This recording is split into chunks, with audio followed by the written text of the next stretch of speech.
comment allez-vous aujourd'hui? J'espère que vous allez bien. Vous êtes avec Béatrice Infene. Je me porte très très bien. Bonne heureuse année encore à vous. Je fais une vidéo pour vous souhaiter tous mes vœux les meilleurs pour l'année 2021 et j'espère que vous êtes en train de vous porter comme des enfants et des femmes et des filles de Dieu qui ont des défis, mais ces défis ont été confiés à Dieu. Alors, dès que tu le confies et que ça a été confié dans la foi, d'accord? Ça a été confié dans la foi et sans douter. Je sais que tout ira mieux pour toi. Tu sais quoi? C'est parce que nous doutons beaucoup. Même parfois, nous prions, mais en même temps, nous croyons que les choses ne seront pas faites. Pourquoi? À cause de nos états d'âme. Toi et moi, toi-même, tu le sais, que souvent, nous avons failli. Et lorsque tu as failli, tu viens, tu pries. Mais toi-même, tu te rends compte, c'est comme si ma prière n'est pas exaucée. Oui. Parfois, il y a les situations de la vie qui t'amènent dans une colère. Tu en as juste marre.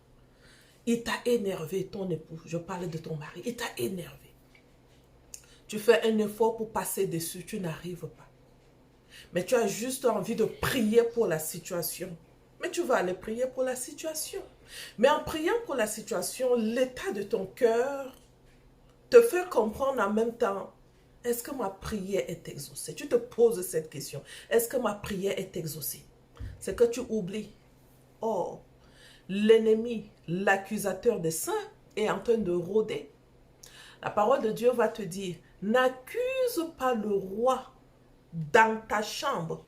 Alors, tu as juste envie de te confier dans la prière. Mais ce que tu oublies souvent, c'est que ton état de cœur ne te permet même pas de t'exprimer devant le Seigneur et que tu te rassures, ma prière est exaucée. Parfois, tu t'accuses même toi-même. Tu sais que mon cœur n'est pas disposé.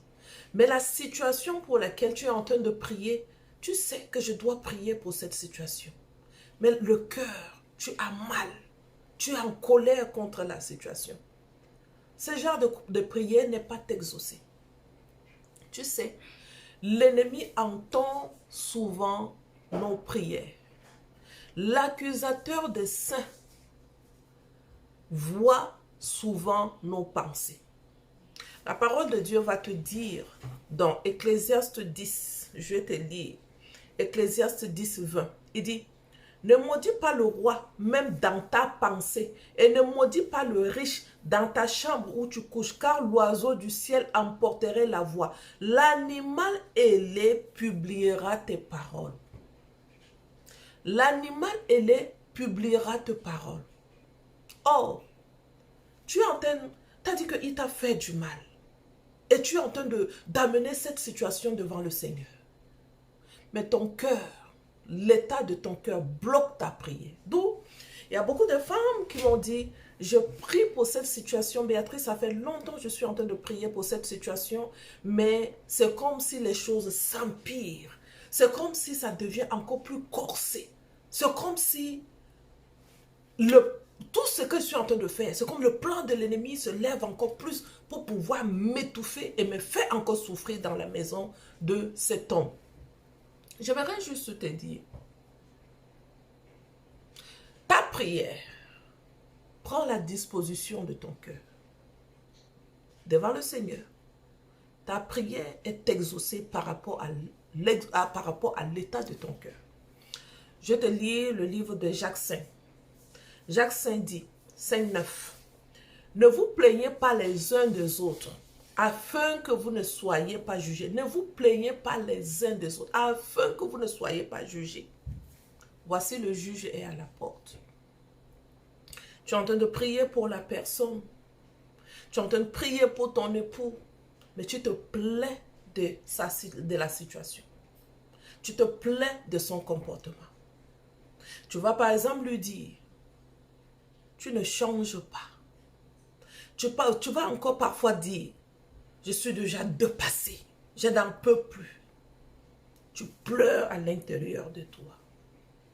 Il y a des paroles que tu vas les déclarer. Je souffre trop dans ce mariage. Tu vas encore les déclarer de ta bouche. Souvent, quand je fais des vidéos pour parler de la souffrance des femmes, je dis en déclarant la souffrance, en déclarant nos souffrances, nous sommes en train de minimiser la souffrance de Christ. Quand tu es en train de traverser les genres de situations les plus complexes, que tu sens comme si tes cris ne sont pas exaucés, et pourtant, tes cris seront exaucés par rapport à la position de ton cœur devant le Seigneur. Au refus d'accuser l'autre qui te fait du mal, en refusant d'accorder la miséricorde, en faisant comme si il est le plus pire, en refusant de t'examiner, en refusant de prendre le recul, s'examiner, tu vas perdre la bataille. J'aimerais te dire, sister, oui, tu traverses la situation, elle est complexe.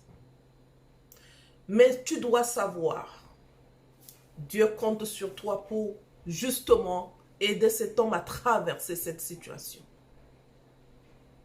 En préparant ton mental, à savoir que ce n'est pas moi qui suis en train de souffrir dans cette situation, mais la personne qui est en train de se comporter de cette manière. Qu'est-ce qui est à l'origine? Exemple. Il devient tellement méchant dans la maison. Il crie sur les enfants.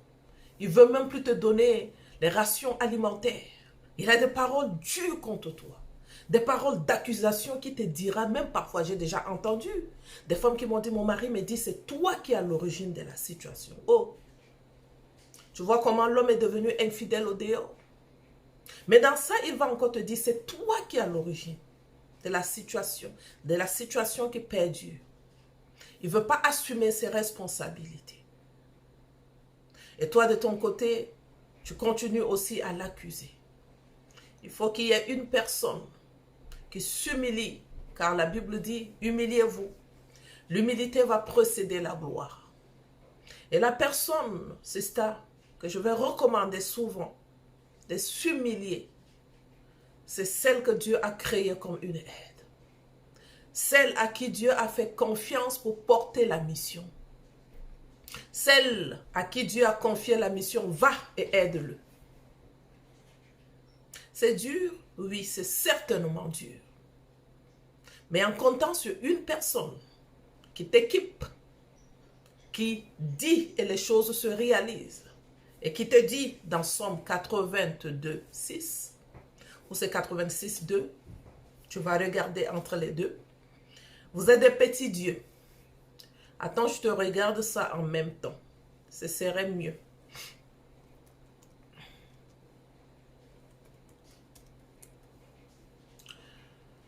Je vais te lire ça aussi en même temps. Dans ces Psaumes, justement, 82, 6, j'avais dit, vous êtes des dieux. J'avais dit, vous êtes des dieux. Vous êtes des fils du Très-Haut. Il te donne le pouvoir de te considérer comme la fille du Très-Haut. Maintenant, ça dépend de la confiance, de ta relation envers le Seigneur. Il y a des situations où je dis, Père, je ne gère pas ça. Ça, c'est toi qui gères. Et je continue sans regarder à la situation. Je refuse que la situation me domine. Pourquoi? Parce que je suis un petit Dieu. Je suis un petit Dieu. Je suis la fille du Très-Haut. Il va me dire, ils n'ont ni savoir ni intelligence. Ils marchent dans les ténèbres. Tous les fondements de la terre sont ébranlés. J'avais dit, vous êtes des dieux. Vous êtes tous des filles du Très-Haut. Quand je lis cette parole, ça me réconforte. Je me dis, alors si je suis un petit Dieu, je suis la fille du Très-Haut, comme la parole de Dieu me dit, il y a certaines situations de la vie que je regarde avec les yeux de Dieu. Il n'accorde pas d'importance aux ténèbres, car il est lumière. Et comme je sais que je suis lumière, je n'accorde pas d'importance aux choses qui viennent pour m'engloutir. Je les minimise et je domine dessus. Je ne laisse pas la situation s'envenimer dans ma maison pour pouvoir me déranger. Il y a des situations où tu peux regarder et tu passes dessus. Mais il y a des situations, que tu ne peux pas regarder et passer dessus. Mais par contre, tu peux refuser d'accorder beaucoup d'importance à la situation. Quand l'autre personne est en train d'accorder l'importance à la situation, ou bien les gens qui sont autour de toi sont en train d'accorder beaucoup d'importance à la situation, toi tu es en train de les minimiser. Pourquoi? Parce que tu as une mission à accomplir. Il y en a parmi nous qui sont en train de traverser des situations, mais qui sont en train de penser au plan B, divorcer. Tu es en train de penser au plan B, divorcer, sache que tu es en train d'appeler le divorce à l'existence. Dans la situation que tu traverses dans le couple, refuse de penser au plan B, divorcer, mais pense au plan de Dieu, qui dit que l'homme ne sépare pas ce que Dieu a uni. Je refuse de penser au divorce, et surtout celles-là qui ont des situations de leur vie attachés au divorce, donc dans leur famille, les gens se marient, ils rentrent dans le mariage, mais ils ne restent pas dans le mariage pour si longtemps. Après, c'est le divorce qui vient. Et quand tu sais que ton histoire, ou bien dans ta génération, les gens ne restent pas longtemps dans le mariage, mon ami, tu prépares ta houe pour le combat. Tu prépares à chaque moment, que ce soit tes paroles, que ce soit tes prières, tu brises tout le plan de l'ennemi rattaché à disposer ta pensée au divorce. La situation est certes dure. Je pense au divorce, le divorce va venir. La situation est certes dure. Je pense à la restauration et le Dieu de la restauration domine sur le ténèbre. Je ne marche pas dans le ténèbre. Il y a une personne qui a déjà remporté la victoire de ma vie. Il dit, tout est accompli et le voile s'est déchiré. Il n'y a pas une situation qui peut se positionner devant moi et que je vais combattre la situation avec ma faiblesse. Je vais combattre la situation avec ma faiblesse à condition que je sais que dans ma faiblesse, Dieu se glorifie.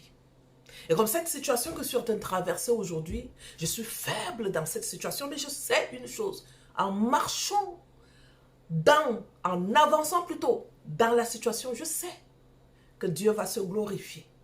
Et donc je glorifie le Seigneur dans mes faiblesses. Chaque jour, je glorifie le Seigneur dans mes faiblesses comme une héroïne qui a déjà remporté la victoire sur la faiblesse.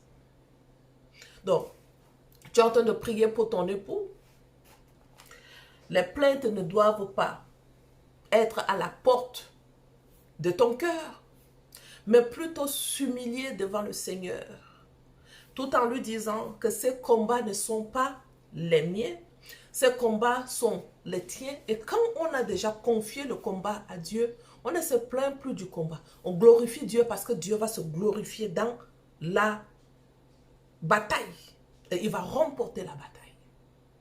Lorsque tu es en train de traverser la situation et tu t'attaches à la situation que tu es en train de traverser, tu ne pourras pas parce que dans la chair, tu vas perdre.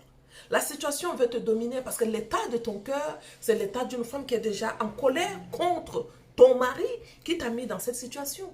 Et donc ta prière n'est pas la prière d'une femme qui s'humilie dans la situation afin que la situation soit restaurer ou bien afin que la situation soit bannie, mais plutôt la femme qui est en train de pleurer dans la situation, mais la situation va te dominer.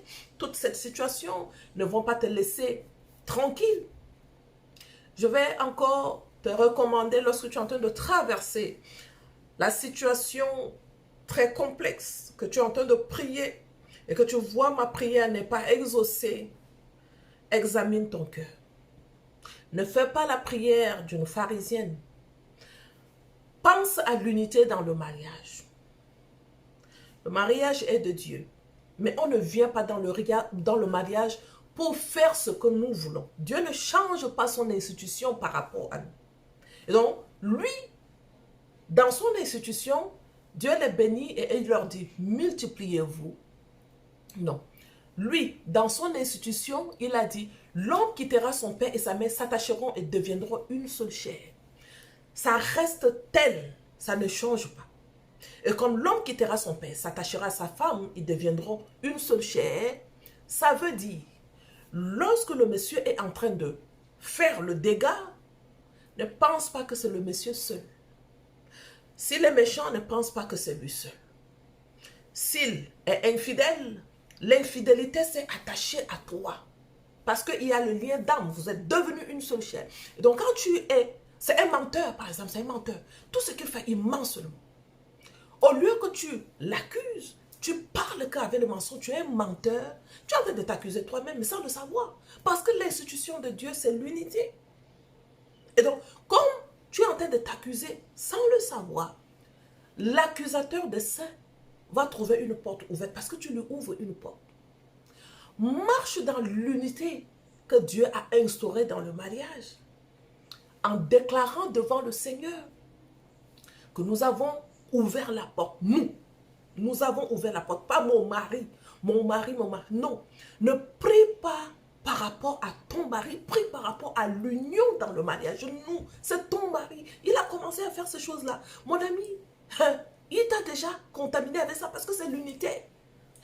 Ne le vois pas comme un homme faible, un homme qui est en train de faire les mauvaises choses et qui te fait du mal. Oui, je comprends très bien, ça te fait du mal. Mais tu dois considérer, quand tu viens devant le Seigneur, l'unité, une seule personne. Et donc, je suis en train de prier pour que mon époux change. Je suis en train de prier pour que moi aussi je change. Alors, Père, aie pitié de nous. Aie compassion de nous. Mon époux est en train de faire des choses qui ne sont pas bonnes pour cette famille. La porte qu'il est en train d'ouvrir est en train de détruire cette famille. Aie compassion de nous. Aie compassion de nous. Aide-nous à traverser cette situation. Aie pitié de nous. Que mon mari change pour la gloire de Dieu. Pas pour moi, parce que je veux qu'il change. S'il change, et oui, je serai heureuse dans le mariage. Non, ton bonheur n'est pas lié à ton mari. L'unité, ton mari et toi, votre bonheur est ensemble lié sous l'autorité divine, le propriétaire du mariage. Et donc du coup, quand je me mets devant le Seigneur pour prier, je prie que Dieu ait compassion de nous. Je prie que la situation change, pas pour que je sois heureuse, mais je prie pour que la situation change afin que Dieu se glorifie. C'est ça qui va amener Dieu à se souvenir de toi. Parce que tu n'es pas une égoïste. Parce que tu n'es pas une femme qui est en train de penser à sa souffrance. Tu penses à ta souffrance plus que tout. Tu oublies que là où il est tombé dans le péché, Satan est en train de... Tu as dit qu'il est en train de l'étrangler dans le péché. Mais toi, tu penses beaucoup à ta souffrance. Tout en criant, je souffre trop dans le mal. Et là où il est en train de faire du mal, tu penses que pour lui, ce n'est pas la souffrance. Être sous le joug de l'ennemi. Est-ce qu'il y a une souffrance qui domine ça, qui est au-dessus d'être sous le joug de l'ennemi? Mets-toi à la brèche. Au lieu de l'accuser, tu es un menteur, tu es ceci, tu es un infidèle, tu es un homme qui n'a pas de valeur. Mon ami, n'oublie pas l'unité dans le mariage. Nombreuses d'entre nous, nous avons déjà perdu le combat. Pourquoi nous avons perdu d'avance le combat? À cause du manque de connaissances, la sagesse dans la prière pour l'unité que Dieu a instaurée, afin que tu te tiennes à la brèche pour ton époux, pour qu'il traverse la situation. Beaucoup d'entre nous, la décision c'est que je vais divorcer. Tu divorces pour aller où? Donc pour toi, la victoire de Christ ne s'applique pas dans ta situation. Mais l'échec, est-ce que Christ a échoué? Pour moi, Christ n'échoue pas. Et comme je sais qu'il n'échoue pas, il n'y a aucune situation de ma vie que je vais abandonner parce que j'ai échoué. Je suis un petit Dieu. Rappelle-toi de ce que je t'ai dit. Je suis un petit Dieu. Et comme Christ n'a pas échoué, et comme Dieu n'a pas échoué face à l'adversaire, moi, l'enfant de Dieu, je n'échouerai jamais. Alors je dis bien jamais que le monde du ténèbre entende ma voix. Je n'échouerai jamais. C'est toi qui vas te soumettre devant le nom de Jésus que je porte. Et là, je parle à la situation avec toute ma force, avec la sincérité de mon cœur, que je ne viens pas dans la prière, comme je t'ai lu tout à l'heure dans le livre de Jacques 5. Je ne viens pas pour accuser, non, mais je viens pour nous humilier devant le Seigneur. Et mon mari et moi, nous avons péché, nous, l'union dans le corps de Christ, le mariage. L'homme, la femme s'uniront et ils deviendront une seule chair. Ça, c'est le plan divin du mariage. Si tu veux rentrer dans le mariage avec la notion de moi, sache que tu n'es pas dans le plan de Dieu. Et comme tu n'es pas dans le plan de Dieu, c'est normal, tu pries, la prière n'est pas exaucée parce que tu n'es pas dans le plan divin. Alors, je finis avec cette vidéo. J'espère que la vidéo t'a aidé. Partage cette vidéo juste avec beaucoup de femmes qui sont en train de souffrir. Hein? Malheureusement, elles sont en train de souffrir avec les pleurs parce qu'elles n'ont pas les stratégies de prière. Elles ne savent même pas comment prier. Elles sont en train de traverser la situation. Elles ne savent pas comment faire pour traverser la situation. Elles ont laissé la situation comme l'eau qui est en train de monter sur leur tête. Et puis, elles sont déjà entrées dans l'eau et sont en train de se noyer. D'accord? Donc, ne te noie pas. Si tu as besoin d'accompagnement, tu m'envoies juste un message pour les accompagnements. Nos accompagnements, les prix ont certainement augmenté, mais comparé au prix que tu vas payer pour le divorce, je choisis d'être accompagné, d'être restauré sans regarder à l'argent. Je m'en fous de l'argent. L'argent est mon esclave. L'argent me sert parce que je suis la fille de Dieu. Et comme l'argent appartient à Dieu, l'argent appartient à mon Père, l'argent m'appartient. Donc ta mentalité par rapport à l'argent, ça, je ne veux pas les gens qui vont venir me dire, oh non, non, non, c'est cher. Mon ami, ce n'est pas cher parce que quand tu vas aller payer un avocat pour le divorce, ce ne sera pas le prix de l'accompagnement que tu auras avec Maman Béatrice pour t'en sortir de la situation. Je prie que Dieu puisse t'aider. Ça, c'est ma prière pour toutes les femmes. Père, viens-leur en aide. Viens en aide. C'est souvent très difficile. Quand les femmes m'expliquent leur situation, il y a des fois où je raccroche au téléphone avec elles. Je suis en train de les soutenir. Donc, je parle avec toute ma force pour leur donner la force de traverser. Mais quand je raccroche le téléphone, il y a des fois où je clate en sanglots, je vous assure. Il y a des fois où je me mets à pleurer. Mais quand je pleure, je dis, hey, mais tu pleures pourquoi? Allez, lève-toi. Parle. Parle sur cette situation que tu viens d'écouter. Et je prie pour les femmes. Ça me donne la force de prier pour les femmes. Car je sais, tout a été déjà accompli. Tout est accompli. Et donc, il n'y a pas une situation qui va venir dominer mon Dieu dans le domaine là où je suis. C'est Dieu qui restaure. Moi, je suis juste un élément dans la main de Dieu pour aider les femmes à restaurer. Parce que la volonté de Dieu, c'est restaurer. Il est contre le divorce, il n'aime pas le divorce. Alors, je prie que ta situation puisse être anéantie et que le Dieu de la restauration prenne soin de toi. Je vous salue au nom puissant de Jésus-Christ. Amen.